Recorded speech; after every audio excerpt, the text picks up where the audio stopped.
Penting sekali untuk muqaddimah kita. Allah mengatakan Khaliq. Khaliq, ya. Khaliq mencipta. Siapa yang dicipta? Bashar. Wah, nama Pak Kiai ini.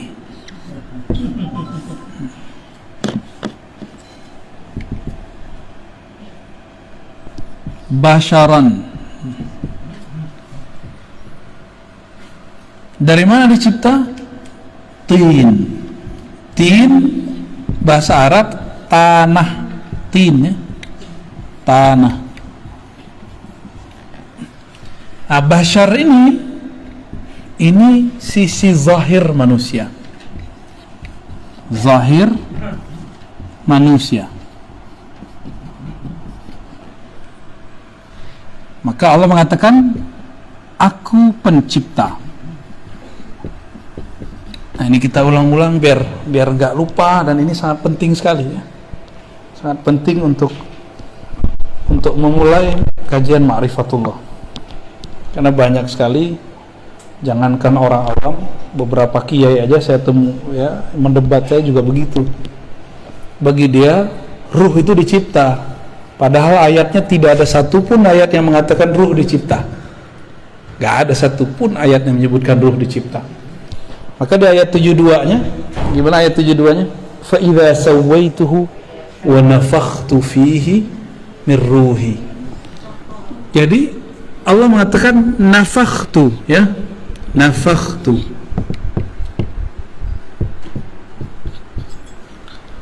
Apa arti nafakhtu? Aku tiup. Aku tiup atau hembuskan. Beda dengan cipta. Apa yang dihembuskan? Ya, ruh.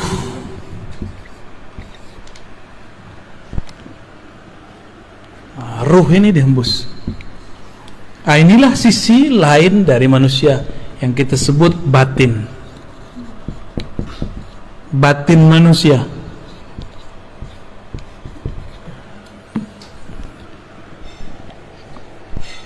Di saat mati, si tanah, si bashar pulang kepada tanah. Sedangkan ruh, dia harus berpulang kepada sumbernya. Sumbernya siapa? Enggak, bukan Khaliq. Khaliq tanah. Coba baca ayatnya, ayat 72. Nafakhtu fihi min ruhi. Aku hembuskan. Nah, min di sini diperdebatkan ulama, ini minnya artinya apa? Sebagian kah? Dari kah? Apakah minnya mim ibtida? Mim ibtida itu dimulai dari ruhku, berasal dari rohku. Atau artinya aku tiupkan sebagian dari rohku. Nah, itu jadi masalah tuh. Ya. Nah, dan saya udah jelaskan sebelumnya, ada yang kita sebut dengan haikalul ma'arif, haikal ma'arif. Yang pertama masih ingat, Ahad Zatullah, Ahmad Ruhullah, Muhammad Habibullah, Al-Mahdi Khalifatullah. Oke. Kalau dizikirkan tiap hari itu, terus ditutup baca Fatihah, Al-Fatihah, gitu, ya. Coba perhatiin yang nomor 2, Ahmad Ruhullah. Ini jawabannya nih. Aku hembuskan dari rohku. Rohku, aku siapa? Allah. Maka kalau kita lengkapi, Ruhullah. Ruhullah siapa tadi? Ahmad. Jadi yang disebut ruhku itu Ahmad, gitu. Maka aku setelah tubuh manusia sempurna, aku hembuskan ke dalamnya sebagian dari rohku. Jangan salah paham, bukan zatku, tapi rohku. Bedakan rohku dengan zatku. Kalau kita artikan zat aku, ini bahaya, nanti jadi kelompok seperti yang terjadi di kelompok-kelompok kebatinan iblis. Zat aku, zat Allah, sifat aku, sifat Allah, itu kelompok iblis itu. Ya, kita nggak pakai yang begitu-gitu. Ngakunya wali sih, tapi wali setan. Jadi ruhullah itu siapa? Ahmad. Jadi dua-duanya boleh diartikan dari rohku atau sebagian dari rohku, boleh dua-duanya, gak ada masalah kalau sudah mengerti pemahaman roh, bahwa ruh bukan zat dalam pengertian ini. Ahmad, saya mau tanya nih, kalau kita nih dari seorang perempuan, perempuan ini kita sebut siapa? Kita ini kan keluarnya, lahirnya dari seorang perempuan. Perempuan ini kita sebut apa? Sebagai ungkapan majazi, kita pinjam istilah ini, kita sebutlah Ahmad ini umur ruh, induknya roh. Gitu. Tuh, udah dua istilah tuh. Ayat ini belum pernah dijelaskan dengan penjelasan begini, kecuali malam ini. Ini saya nggak bukan buat-buat. Baru malam ini, ya. Fa idza sawaituhu, apabila aku telah menyempurnakan basyariah manusia, sisi zahir manusia, maka aku tiupkan sebagian dari rohku. Maka kita baca tadi Haikal Ma'arif, ini disebut peta ma'rifat. Lancar peta ma'rifat bisa menafsir ayat-ayat yang rumit. Ahad Zatullah, Ahmad Ruhullah. Jadi ketika disebut rohku, kan ayatnya ruhi, kan gitu ya, ruhi artinya rohku.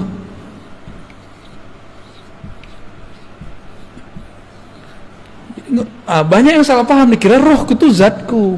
Mereka takut kalau nanti orang ngomong di dalam diri kita ada zat Allah. Bukan, ini beda.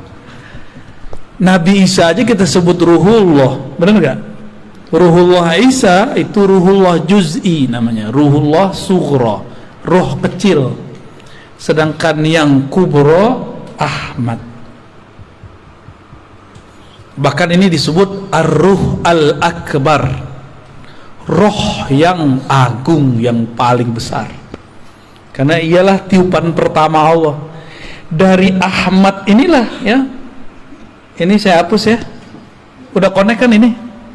Boleh dihapus nih, Manjung.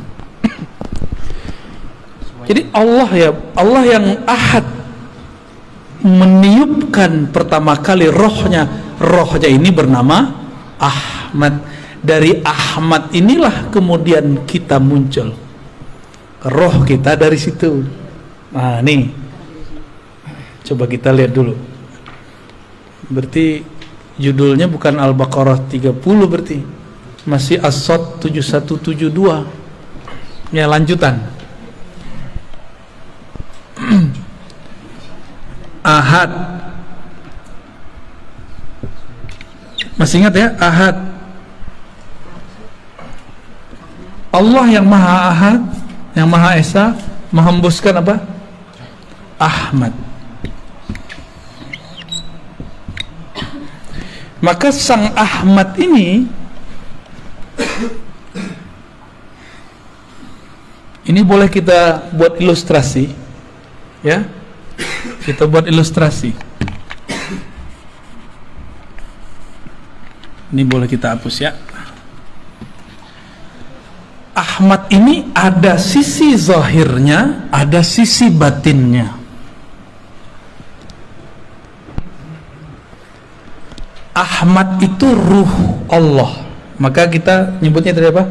Ahmad Ruhullah.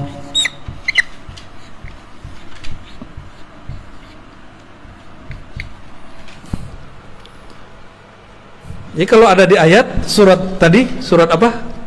Sod ayat 72. Sod 72. Allah mengatakan ruhi, rohku. Siapa yang disebut rohku? Ahmad. Ada sebelumnya antum dengar tafsir begini. Dan ini bukan tafsir bid'ah. Ini cuma tafsir yang selama ini tersimpan belum dikeluarkan. Beruntung nih rumah Buya nih. Ya, berarti ada wali di rumah ini nih. Ya. Semoga istiqomah kita semua ya. Amin amin ya rabbal alamin. Ya. Jangan GR dulu mancung. Ruh Ahmad Ruhullah ini memancar. Ya. Ini pancarannya nih. Ini pancarannya. Nah, pancarannya ini disebut dengan Nur Muhammad. Gitu. Apa sebutannya? Nur Muhammad. Sumber nurnya adalah Ruhullah. Lalu apa hubungannya Nur Muhammad dengan Ahmad? Lalu tubuh manusia dan roh manusia. Nih coba lihat. Jadi ruh Ahmad Ruhullah ini, inilah yang menjadi roh kita. Roh kita dari situ. Nur Muhammad inilah yang menjadi sisi basyariah, sisi zahir manusia. Jadi ruh ini batin ya, batin manusia. Saya pendek aja M. Sedangkan ini dari Nur Muhammad tercipta 4 anasir alam: api, air, api, tanah, udara. 4 anasir unsur ya kalau bahasa Indonesia. Salah satunya tanah, ya, tanah, air, api, kayak avatar ya. Apa lagi? Udara atau angin sama. Nah, ini sisi manusia nih. Jadi manusia di dalam diri kita ada 4 ini. Ada 4 itu. Inilah zahirnya manusia. Inilah Nur Muhammad. Jadi Nur Muhammad itu ada di sini, ada di sini, ada di sini, ada semua. Cuma masalahnya nurnya sudah terkoneksi belum sama Ruhullahnya, itu masalahnya, ya. Koneksi ini yang harus dibangun, ya. Mana hidupnya? Udah hidup ya? Oh, oke. Nah, jadi Ruhullah ini sebagai sumber daripada Nur Muhammad. Nur, karena dari nur ini terpancarlah, terciptalah. Ini dia. Dengan apa Allah menciptakan yang 4 ini? Pakai kun, ya. Kun fayakun. Kalau roh Ahmad Ruhullah nggak pakai kun, pakai hembusan. Nah, apa bunyi hembusannya? Itu rahasia. Nanti kalau ada waktu kita buka lagi. Ya. Belum boleh disampaikan sekarang, ya. Nanti jadi fitnah. Ngarang-ngarang apa lagi nih Ar-Razi ini, kata orang, ya. Dongeng mulu. Emang ini dongeng? Emang begini dongeng? Ada nggak orang bisa ngedongeng begini? Saya bayar, ya. Kalau ini dongeng silakan ulang, ya. Kalau bisa ngedongeng dengan ini. Ini bukan dongeng, ya. Ini kalau dalam ilmu tafsir disebut tafsir isyari, tafsir isyarat. Jadi tafsir itu ada 3. Tafsir bil ma'thur, riwayat di dalam Sahih Bukhari, Sahih Muslim begini. Ada tafsir tadi bil ma'thur, sekarang bil ma'qul, dengan akal. Nggak ada penjelasannya di riwayat-riwayat hadis, maka kita coba gunakan akal kita untuk menyentuh maknanya. Jika masuk akal, maka tafsir disebut ma'qul, tafsir rasional. Kalau akal boleh menafsir, kenapa ruh tidak boleh menafsir? Maka ruh kita juga menafsir. Inilah jadinya tafsir isyari. Nah, tapi itu istilah di kampus. Saya menyebutnya bukan tafsir isyari, tafsir Hah? Apa yang bagus?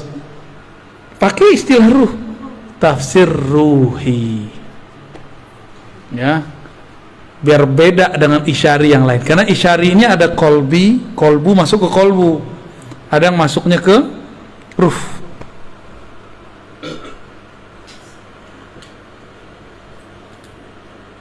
Pancarannya ini banyak, berapa banyak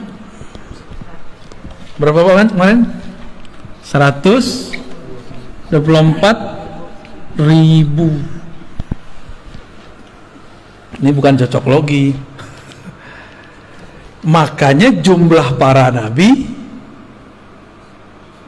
124.000. Maka nabi-nabi itu adalah pecahan dari Ahmad, yang merupakan mereka menyimpan dalam diri mereka nur. Nah, ada hadis, al ulama warasatul anbiya, ulama pewaris para nabi. Apa yang diwarisi? Nur ini. Nah, jadi ini kalau dibuat lapisan berikutnya, bukain cuma. Oke. Ya, kurang jelas itu. Ini dihapus ya. Ya, fatal. Yang 100.000 ini disebut nabi.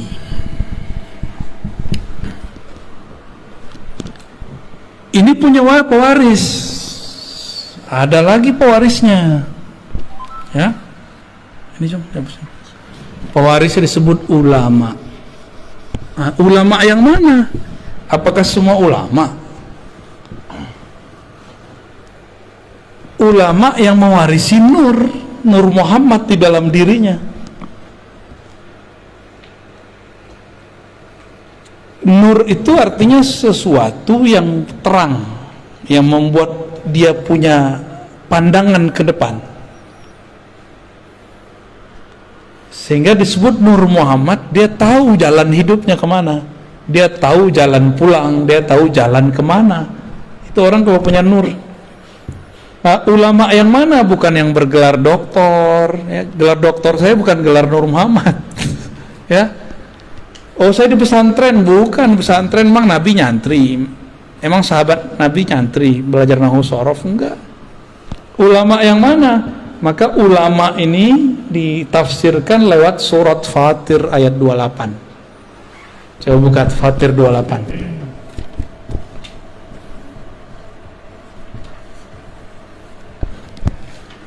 Fatir 28 apa? Innama yakhsyallaha min ibadihil ulama. Yang takut kepada Allah, yang segan nama Allah, itu cuma satu kelompok, namanya ulama. Buya ini kan pernah jadi GM ya. Itu kalau ke daerah orang nggak tahu kalau Buya ini GM, dihargai nggak? Segan nggak mereka? Nggak segan.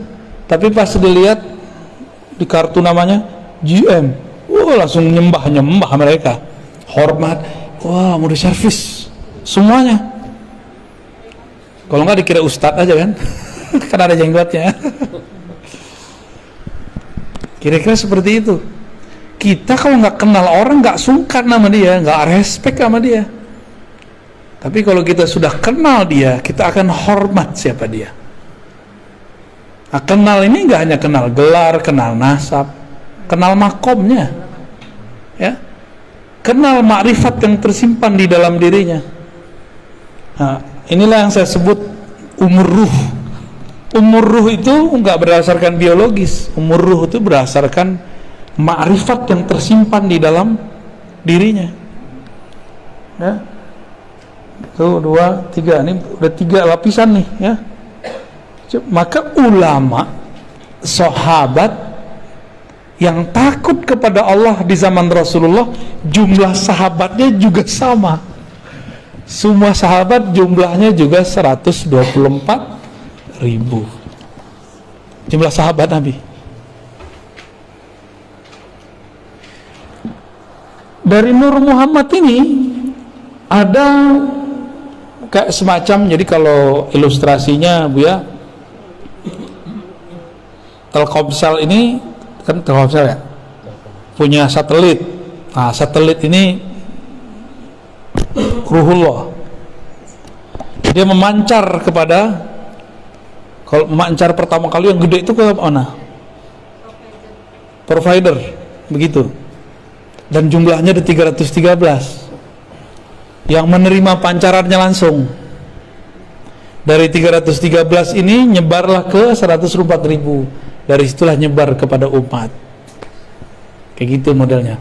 Maka setiap masa nur ini nggak akan kurang dari 124.000, nggak akan kurang. Maka wali kalau mati pasti ada pengganti. Jadi nggak usah khawatir. Kalau wali mati tidak ada pengganti, tunggu aja kiamat. Pasti kiamat. Jadi ada wali Allah itu zikirnya menahan gunung api meletus. Ada wali zikirnya menahan hujan biar nggak turun berlebihan. Ada wali yang kerjaannya menahan supaya air laut itu tidak banjir rob berlebihan. Kalaupun terjadi mau gimana lagi ya. Ada wali di kutub utara, di kutub selatan. Sekarang orang menyebut global warming. Setiap hari ada es itu mencair. Berarti ada zikir yang sudah hilang di situ. Jangan-jangan walinya sudah meninggal. Ya. Maka jangan salah, di setiap gunung itu ada wali. Si wali inilah yang berzikir yang membuat gunung ini bertahan. Kalau walinya mati terjadilah sesuatu. Gitu. Ya.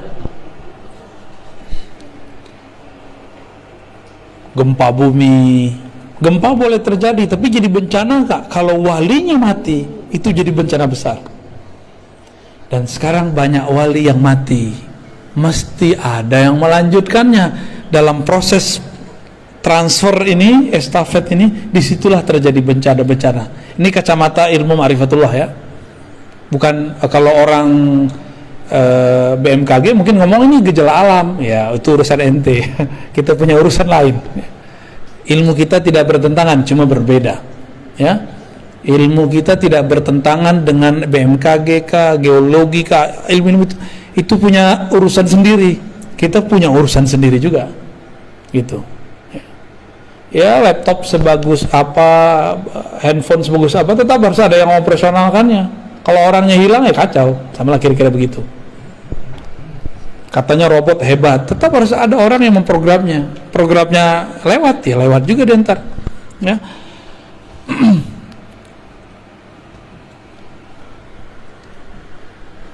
Rata-rata kajian-kajian ma'rifat sebelum ini berhenti sampai di Nur Muhammad. Dulu ada di Kalimantan, Abah Guru Sekumpul sudah mulai masuk ke bagian-bagian ini Ahmad. Tapi baru masuk di bagian huruf Ahmad, ahadiyatullah al-jariyah fil asma' wa sifat, hayatul alam, mim malikud darain, dal dawamul ubudiyah. Beliau sudah sampai masuk ke sampai rahasia huruf Ahmad. Itu udah bagus sekali. Bayangkan di zaman saat-saat itu beliau sudah mengupas kajian yang sangat luar biasa. Kita bersyukur ada wali-wali kayak beliau. Dan saya juga bersyukur sekali ketika hati rindu mau menyebut-nyebut beliau dan ingin ziarah, tahu-tahu ada jalan, kami baru pulang dari sana. Ya. Dan ketemu orang-orang murid-murid beliau yang Masya Allah orangnya udah kayak keluarga aja ya. Kayak keluarga datang ke sana. Kajian-kajian mengenai ma'rifatullah yang sudah mulai dibuka oleh Abah Guru itu sampai kepada ilmu huruf. Ilmu huruf itu penting sekali. Di dalam kitab Khatmul Aulia dulu sebelum apa ada sesuatu lah. Saya sering mengkaji kitab itu di ribat kita di sini. Nggak jauh. Bahwa ciri-ciri Khatmul Aulia, penutup para wali, puncak para wali, itu ada 4 ilmunya. Ditulis di kitab itu. Beliau ahli hadis dan juga ghaus di zamannya. Kutubul Ghaus, jadi bukan hanya kutub aja. Beliau mengatakan ilmu pertama ilmul bad'i, ilmu tentang awal asal muasal alam, ilmu tentang asrar alam, gitu. Maka orang ini kalau ngelihat kita, dia bisa lihat nasab kita ke belakang, baik nasab jasad basyariah atau nasab ruh atau nasab nur. Jadi ada 3 nasab: jasad, bin binti binti, ada nur dulu, nur, lalu ada ruh. Jadi kita ini bisa bagi ntar nih, ya. Ada satu lagi di luar. Nah ini karena bukan bagian dari ma'rifatullah, saya nggak masukin tentang nasab jasad, saya nggak masukin. Jadi ketika ada dalam Al-Quran, pada hari kiamat setiap orang dipanggil dengan induknya. Nah, dia nginduk ke siapa nih? Induk ke jasad, nginduk ke ulama. Ini torikot nih di sini nih, ya, belajar torikot di sini. Atau nginduk kepada nur. Ini Khidriyah di sini, ya. Jadi orang kalau cerita tarekat Khidriyah, ini di sini mainnya dia, di Nur Muhammad. Karena Nabi Allah Khidir itu pecahannya Nur Muhammad yang paling bertahan sampai sekarang, ya. Jasadnya, ruhnya masih ada. Cuma karena orang banyak orang nggak mengerti adab. Kalau nggak tahu bilang aja sih nggak tahu, ya nggak pernah ketemu Nabi Khidir bukan berarti Nabi Khidir nggak ada. Ente nggak tahu Nabi Khidir ada, jangan bilang dia nggak ada gitu. Ini orang-orang ini suul adab bener-bener, ya. Nabi Khidir nggak usah pakai Nabi Khidir deh. Ashabul Kahfi masih ingat? Ashabul Kahfi tidur berapa tahun? 315 309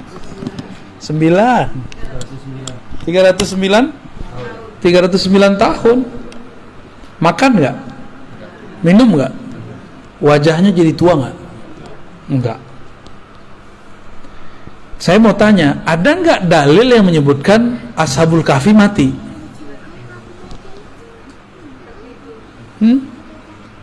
Iya, setelah 309 nggak ada, dia tidur lagi.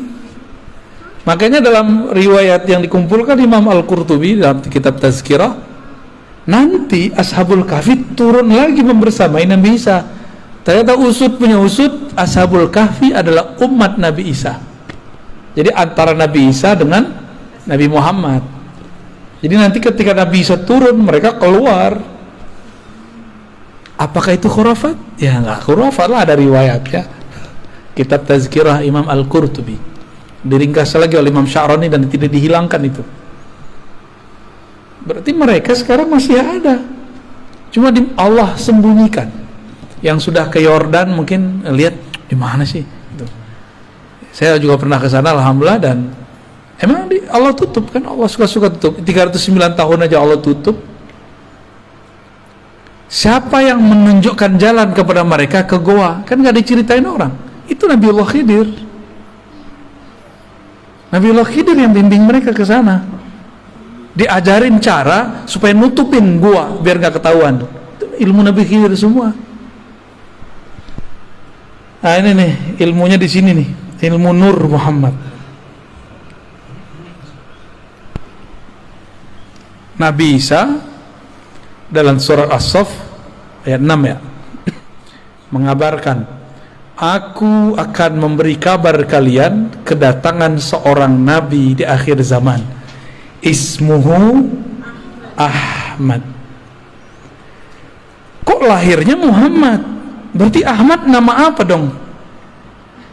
Karena Nabi Isa ruhullah, maka Ahmad itu nama ruh. Inilah dalil kalau ruh itu punya nama. Nama ruh pertama Ahmad.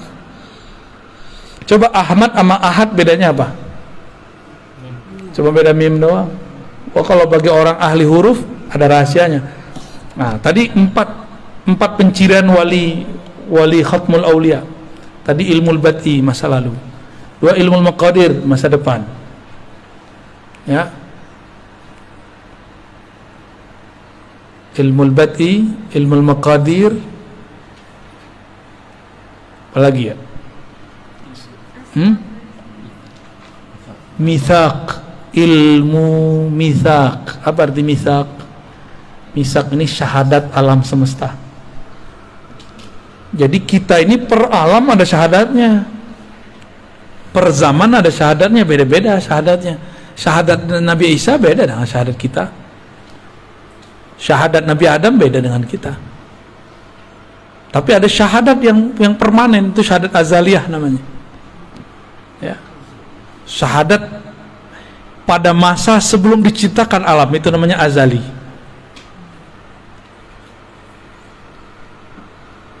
Ada sebelum ruh kita ditiupkan ke dalam janin itu sudah ada syahadatnya dia.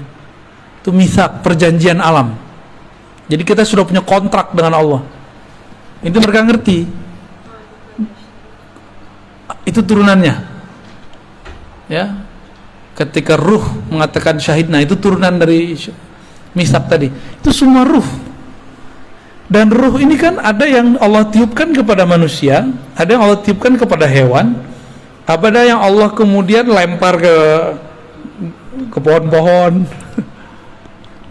Coba, kenapa tuh Buya? Roh kita kok dilempar jadi manusia, sedangkan ada roh jadi kucing.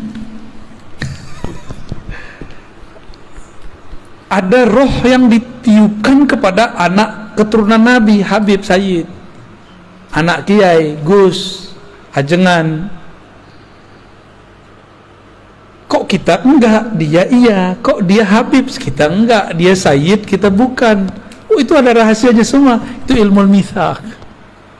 Enggak ada kebetulan Allah meniupkan, ya sesampainya lah, sedapatnya lah gitu, enggak ada. Diatur semua. Jangankan itu, satu tetes air hujan itu diatur turunnya di mana, berapa volumenya, diatur semua. Nggak diatur. Apalagi urusan roh. Oh, sedapatnya deh gitu, nggak ada begitu. Ya, Allah betul-betul rapi. Ya, muqtadirah. Salah satu nama Allah itu muqtadir. Ya, begitu detail dalam mengukur segala sesuatu. Kenapa Buya? Kita nggak jadi Habib ya? Yang ono jadi Habib. Tapi nggak usah khawatir ya. Mau dia Sayyid, mau dia Habib, kita bukan Sayyid, bukan Habib, potensi menjadi wali sama. Potensi jadi wali sama. Maka tidak sedikit orang biasa jadi wali. Kan ulama. Ini coba lihat, ini kebayang. Nah, sekarang coba ganti Ahmad ini, bayangkan seperti Ka'bah.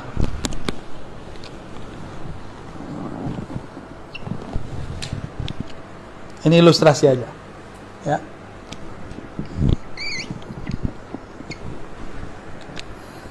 Ini ilustrasi biar paham masa lalu. Kenapa ada satu amalan unik dalam ajaran Islam namanya tawaf? Tawafnya kok ke Ka'bah?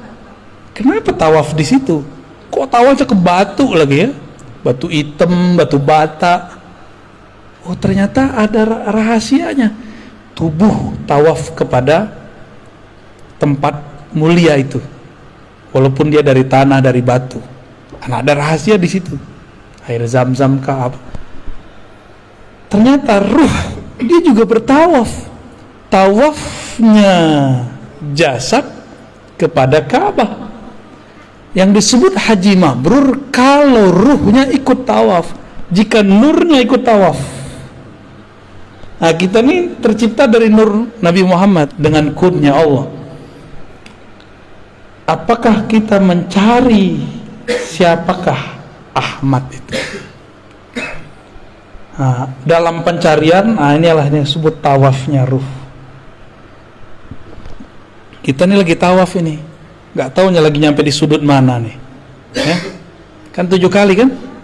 Ya, kita ini kan baru mulai kita ngajinya, baru mulai ngajinya, ya muter 7 kali loh. Tapi 7 kalinya ruh, panjangnya dan lamanya bukan main. Ya. Lama ini. Ya. Kerja itu kan tawaf, bolak-balik. Apa yang kita cari dari kerja itu? Fulus. Berarti Ka'bah dia fulus. Kalau Ka'bahnya cuma fulus, dia akan membenarkan segala cara. Tapi kalau badannya mengelilingi fulus, bolak-balik, tapi ruhnya mengelilingi, nurnya mengelilingi Ruhullah Ahmad, orang ini tidak akan pernah korupsi, tidak akan pernah main-main angka. Itu kalau benar tuh, ya. Kalau benar ruhnya muter. Jadi zahir kita ini muter terus, nggak ada yang nggak muter.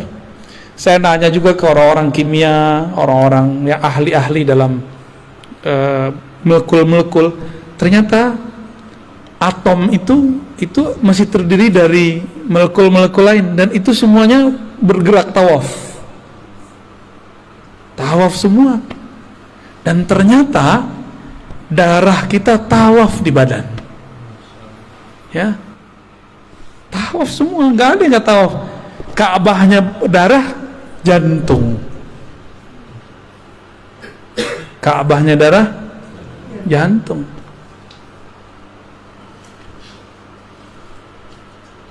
Oke? Kalau sudah punya gambaran begini, ilmu bad'i, ilmu masa lalu, jika di masa lalu, di alam nuriyah ini, kita dulu, percikan nur kita ini tawaf kepada Ahmad, maka lahirnya pasti jadi seorang mukmin. Kalau dia tambah dekat, yang paling dekat 124.000, maka di zaman dulu dia jadi nabi. Setelah Nabi Muhammad dia bukan jadi nabi, dia jadi wali. Gitu.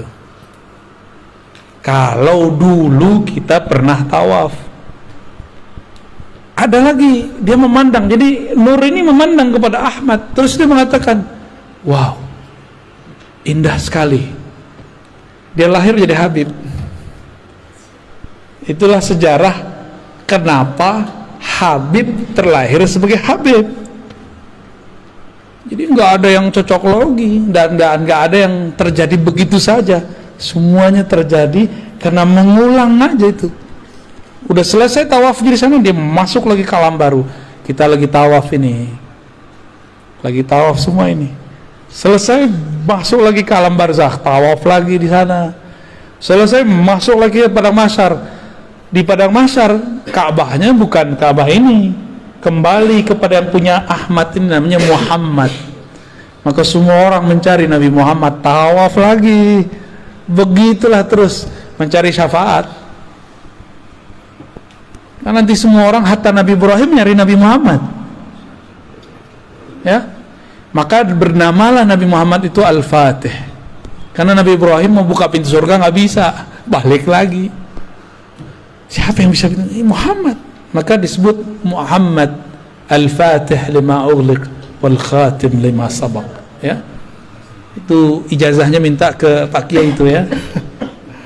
Ya, salawat Al-Fatih.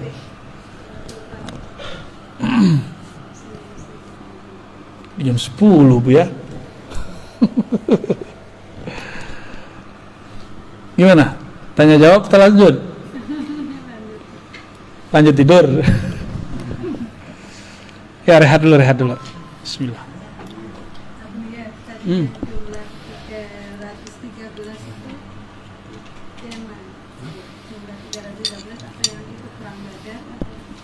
Tuh. Bagus. Dari 124.000 nur ini, ada 313 nur yang paling besar.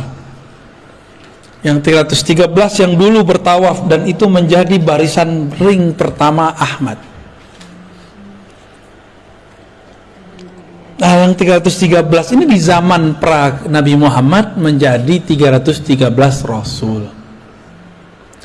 Dari 313 itu yang paling kuat perjuangannya 25. Jadilah 25 para Rasul. Tuh kalau ditulis terus tuh, coba yang ditulis tuh, Cung, 124.313, gede-gedein tulisannya ke bawah. Dari 313 itu ada 25 yang kemudian sangat luar biasa perjuangannya. Dari 25 ada yang paling penyabar, 5 nabi. Dari 5 itu semua sumber kesabarannya ada dari satu sosok, itulah Muhammad sallallahu alaihi wasallam, Sayyidul Awwalin, Sayyidul Akhirin. Ya, 300. Inti jangan salah tulis, bukan 212, bukan 414. Ya, 313. Ya. Kalau 212 tuh kawan-kawan kita yang berjuang kemarin tuh ya. Ya, 5 jadi berapa? 1. Nah, ini penting nih. Syukuran. Jadi 124.000 itu ring terluar, ring terdekatnya 313. Dari 313 ini paling dekat lagi 25. Dari 25 ini paling dekat lagi 5. Dari 5 itu 1. Berarti kalau 5 kurang 1 berapa? 4. Coba lihat. Nabi Muhammad, Abu Bakar, Umar, Utsman, Ali. 5 kan? 5. Dan itu bukan cocok logi. Emang udah dari sononya. Udah dari sononya begitu. Ya.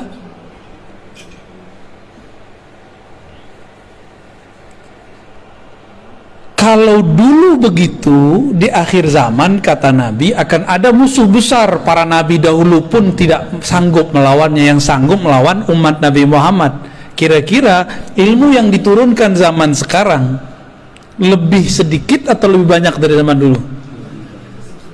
Nabi Musa nggak dapat izin ngelawan musuh besar ini. Nabi Nuh nggak dapat izin. Nabi Sulaiman katanya sempat perang tapi nggak sanggup juga. Sesakti Nabi Sulaiman loh. Nabi Khidir juga nggak sanggup. Nabi Isa, itu yang ngecoh Nabi Isa siapa? Yudas Iskariot kan, itu adalah penyamaran Samiri, Dajjal. Semua nabi, kata Nabi Muhammad sallallahu alaihi wasallam, anzara qaumah, mengingatkan kaumnya akan ada musuh besar bernama Dajjal. Lah kok sekarang ada kiai bilang Dajjal itu bukan sosok, Dajjal itu suatu sistem, ya. Nabi Muhammad, para nabi sebelumnya bilang itu sosok, ente bilang itu, ya, pinteran dia dari Nabi Muhammad, ya kan? Pinteran dia dari Nabi Musa. Di Quran kan di surat Thaha disebutkan kisahnya tentang Samiri. Dia kan yang disebut Dajjal. Samiri itu nisbat kampungnya, Dajjal itu gelarannya. Yudas Iskariot penyamarannya. Kalau gitu nanti struktur ini akan berulang kembali. Struktur akan berulang kembali. Jadi di sini ada 4 nih ya.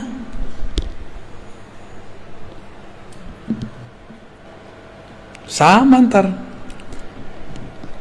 Nabi mengatakan, jika bumi telah dipenuhi dengan ketidakadilan, muliat al-ardu jauran, ya, ketika bumi sudah dipenuhi dengan ketidakadilan, di mana-mana ada kezaliman, ini bukan hanya kezaliman politik dalam negeri loh, ini kezaliman global.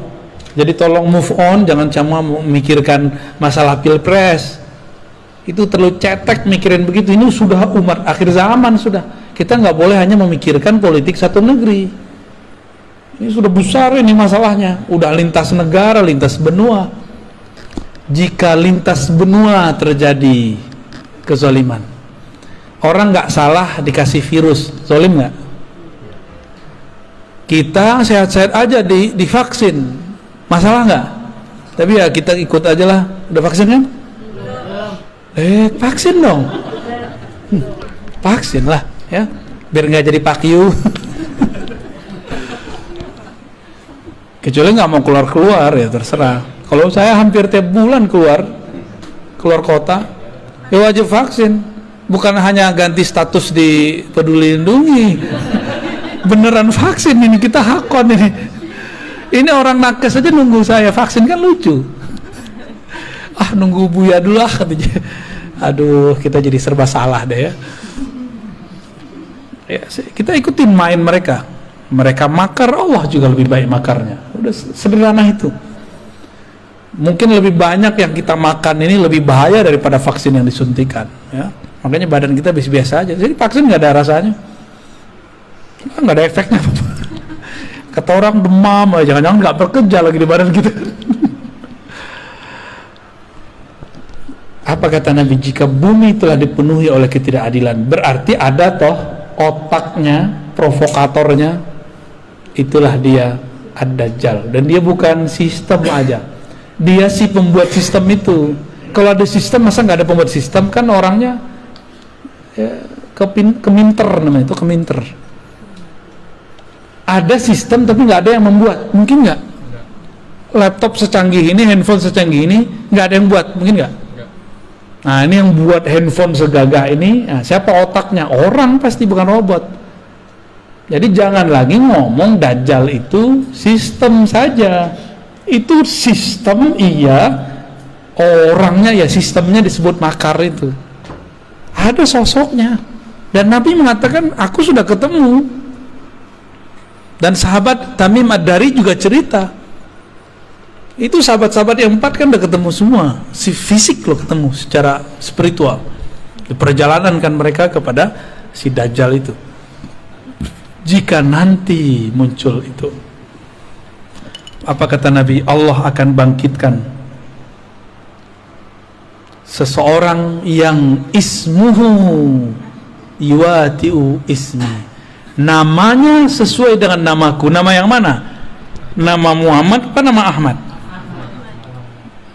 Ahmad. Berarti nama zahirnya, nama KTP-nya bisa jadi bukan Ahmad gitu, tapi nama ruhnya sama. Maksudnya gimana tuh? Jika ada ulama mewarisi 124.000, terus Ahmad siapa yang mewarisi? Pewarisnya belum ada selama berabad-abad, dan inilah abadnya, dialah yang akan mewarisinya. Dialah yang disebut Al-Imam Al-Mahdi. Jadi pewaris Nabi Adam udah banyak, Nabi Syith udah banyak, Nabi Nuh udah banyak, terus dan itu berputar terus. Tapi pewaris Nabi Muhammad yang mutlak belum ada dari dulu. Ada Al-Ghaus, tapi Al-Ghaus itu cuma wakil-wakilnya aja. Belum bisa mengikuti Nabi Muhammad sesempurna mungkin. Yang sempurna itu nanti hanya Nabiullah Muhammad sallallahu alaihi wasallam. Dajjal itu pinter jadi aktor, ngelakon, pinter makar, pinter konspirasi. Kira-kira Ahmadnya bodoh nggak? Mungkin nggak ngaku-ngaku di YouTube saya Al-Mahdi? Mungkin nggak? Udah banyak loh yang ngaku dia Al-Mahdi, juru Ratu Adil, juru selamat. Udah banyak. Di Pakistan ada, di Jawa ada, di Sunda ada. Kemarin aja dari Serang ada, dari Lampung ada, dari Malaysia ada. Ya salam, sabar dikit kek ya. Main cerita-cerita aja di IG, main cerita-cerita. Yang ngirim-ngirim ke IG saya juga banyak, ngaku saya lah Al-Mahdi. Ternyata pemain game. Cuma karena jidatnya lebar, hidungnya mancung dikit. Macam-macam udah, macam-macam. Karena kita mengenal ilmu ini, yang mewarisi Ahmad itu dialah bernama Al-Mahdi. Al-Mahdi itu gelar, berarti ya Ahmad itu nama dia tuh. Nurnya Muhammad juga, ya. Rabbul Masyriqi wal Maghrib, ya. Si Nur Muhammad itu terbit nurnya di timur dan di barat, ya. Oke. Jadi inilah penjelasan lanjutan daripada surat Shad ayat 72, ya. Dan ini belum selesai loh. Masih ada lanjutannya lagi, ya. Masih ada penjelasan di balik penjelasan. Masih ada rahasia di balik rahasia, ya. Oke, kira-kira itu. Udah jam 10. Ini jam aneh salah kayaknya nih. Kayaknya belum disetting tadi nih. Kecepatan itu. Oh, itu yang Bahlul. Jamnya PA. Baik, gimana Bu? Ya, gimana? Ya. Mengenai tadi bahwa ruh itu tidak holik ya.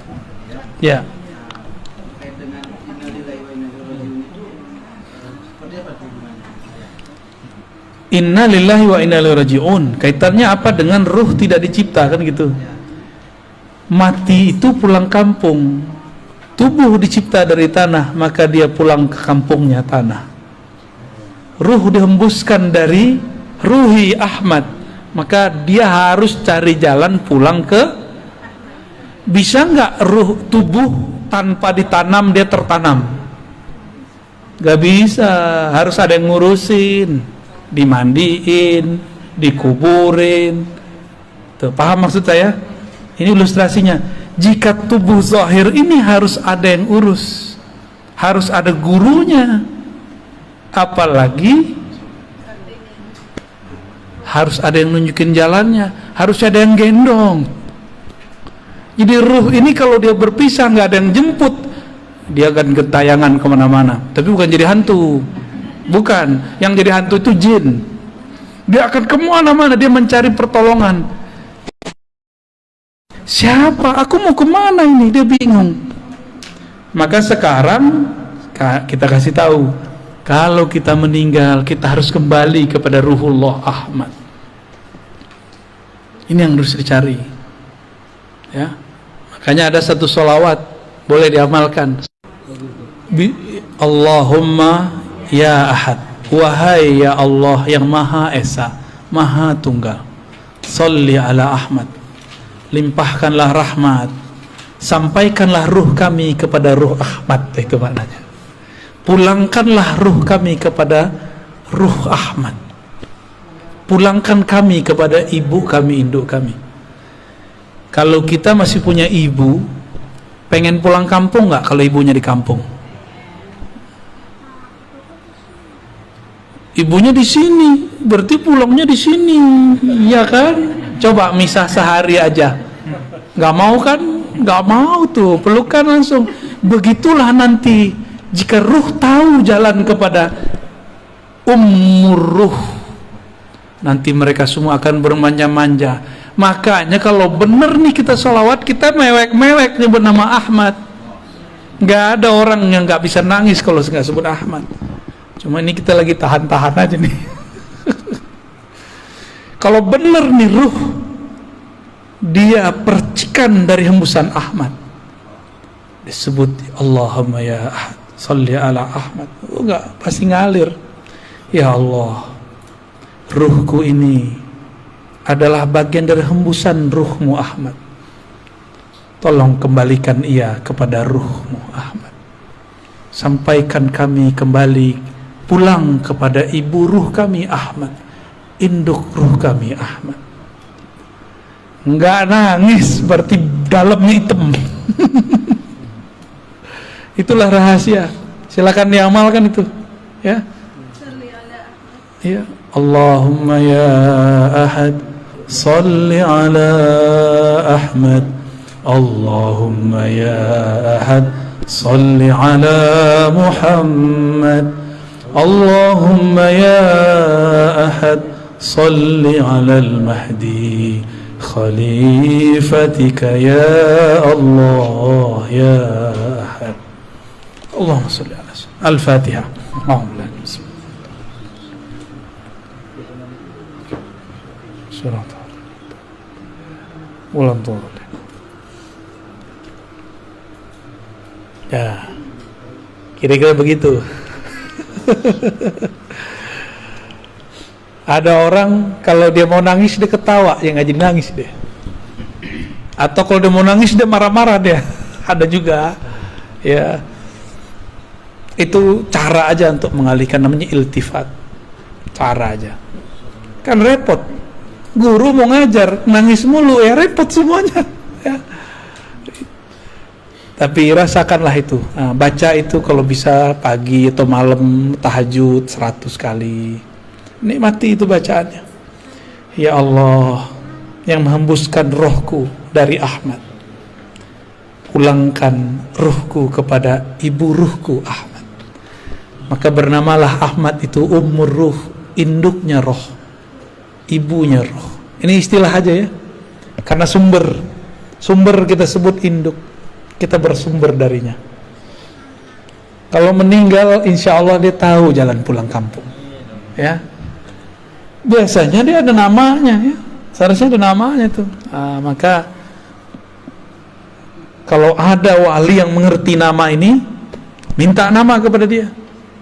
Biasanya walinya suka nyamar-nyamar juga. Waduh, berat ujian kita. Karena Dajjal itu suka melakon, memalsukan dirinya menjadi orang baik. Maka yang mengerti nama ini pasti dia memalsukan dirinya seakan seperti orang yang tamak dunia, jahat, kayak nggak sholat, kayak gitu. Orang yang paling durhaka sedunia. Ya, nah, itu namanya malamatiyah. Itu berat ujiannya. Nah, ujian bagi kita kalau emang punya ruh, coba tanya ke dalam ruh. Jangan hanya pakai akal. Kalau akal kita bilang, masa sih? Akal kan gitu ngomongnya. Kalau ruh dia nggak ngomong begitu. Ya, dulu orang Arab bingung, Muhammad ngaji di mana? Kok dia bisa mengerti qul huwallahu ahad, Allahu samad, lam yalid wa lam yulad? Itu mereka bingung itu. Nggak ada yang nyokolahin. Itu lewat ruh itu. Maka mereka ngomong, ini bukan dari ahli kitab.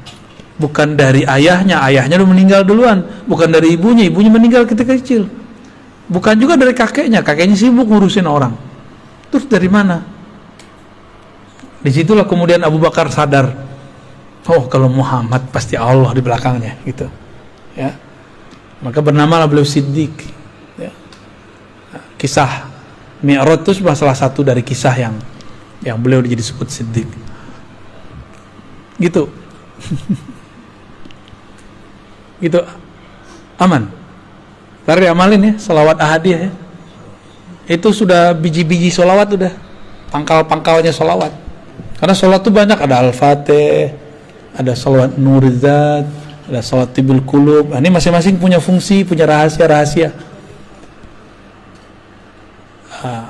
Ini sholawat ma'rifat, ya. Dan itu nggak dibuat-buat, emang dikasihnya begitu. Siapa yang ngasih? Ya itu tuh Ahmad Ruhullah yang ngasih. Gitu. Nah, gimana cara koneksinya ya? Kita kan punya ruh. Seharusnya kita bisa juga dong koneksi sama dia. Kenapa kita nggak bisa berinteraksi, terhubung kepada ruh Ahmad? Karena kalau kita punya handphonenya bagus, tapi baterainya swap. Baterainya ada, kartunya nggak ada. Kartunya ada, pulsanya nggak diisi. Pulsanya lengkap, nomor sudah punya, nomor yang dihubungi nggak punya. Nomor yang dihubungi sudah punya, tapi nggak mau nelpon. Paham itu bahasa-bahasa, ya, bahasa-bahasa kias lah.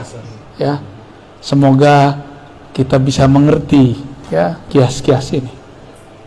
Ya, maka harus persiapkan casing yang bagus, persiapkan juga kartu energi yang bagus.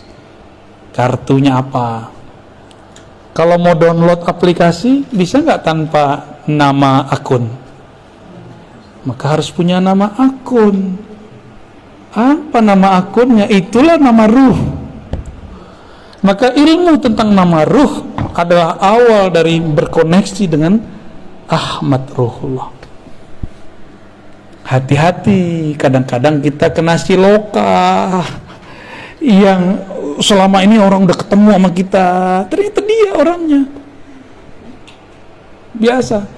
Kalau zaman-zaman Syekh Abdul Qadir kan enak, orangnya pakai sorban, ya kan, sholatnya Masya Allah enak. Tapi nggak mungkin Allah membiarkan mutiara Ahmad ini diobral, diketahui orang banyak-banyak, bisa dicuri dia.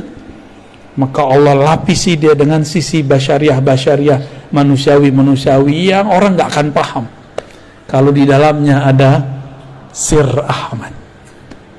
Ya, kadang-kadang dia teman kita, jangan-jangan dia tetangga kita, jangan-jangan dia dulu murid kita, jangan-jangan dia dulu guru kita, jangan-jangan dia dulu pernah ziarah sama kita, jangan-jangan dulu kita makan di warteg sama dia. Lengkaplah semua. Jangan-jangan kita dulu waktu muda jontok-jontokan sama dia. Bisa jadi tuh. Rahasia Allah ini kan ada di mana-mana, ya. Pintar-pintarlah. Kira-kira itu kajian kita malam ini ya. Pertanyaannya dicukupkan dulu karena kami mau jalan lagi ke Bandung nih. Bandungnya bukan Bandung ini, Bandungnya mana kita? Lembang, gila, Masya Allah. Jadi mohon izin nih Pak Kiai, mohon doa selalu bagi kami yang masih muda-muda. Mohon maaf jika suul adab. Ya Bu ya. Umi, maaf telat ya. Ya. Alhamdulillah. Ya kajiannya begini nggak setia ya, salam. Mungkin itu dari kami. Semoga Allah ridho dengan apa yang kita sampaikan. Dan ini bukan ilmu saya cuma diberikan lalu saya membagikan ulang. Jadi jangan bilang saya yang pintar, ataupun kalau salah, ya salah mungkin saya salah menerjemahkannya. Jangan salahkan Allah, jangan salahkan Rasul, jangan salahkan guru-guru saya. Cukup salahkan saya, ya. Mohon maaf semuanya. Assalamualaikum warahmatullahi wabarakatuh.